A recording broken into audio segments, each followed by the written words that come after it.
the fourth planet from the Sun, has long been the obsession of mankind. Indeed, ancient peoples worshipped the red planet as the god of war.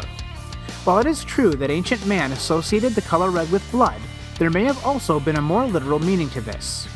Interestingly, Mars has the largest known volcano anywhere in the solar system, called Mount Olympus. This massive volcano covers an area half the size of Texas and is twice as high as Mount Everest. Though it is now inactive, it may not have been in the past.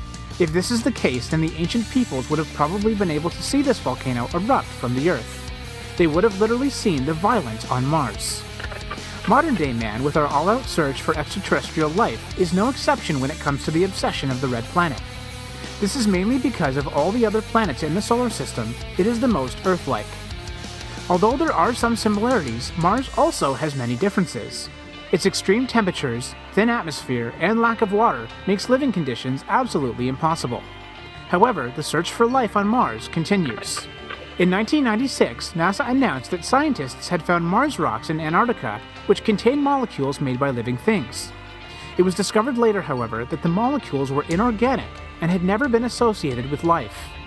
Furthermore, these space rocks were discovered years before this claim. Interestingly, these claims happened just as Congress was debating whether or not to fund a mission to Mars. After these claims, the mission was approved. On the 4th of July in 1997, the Martian rover landed on Mars. Yet despite years of searching, no life has ever been found. Some astronomers point out that although Mars is now a dry desert, it once had past water flow. While it is unknown what happened to all the water on Mars, most astronomers believe it was evaporated into the atmosphere and eventually into space. However, water does not equal life. In fact, according to the Bible, God started with water. Genesis chapter 1 verse 2 mentions the face of the deep and that God was hovering over the face of the waters. Additionally, 2 Peter chapter 3 verse 5 says that long ago by God's word the heavens came into being and the earth was formed out of water and by water. It is likely then that the other planets, just like Earth, were also formed out of water.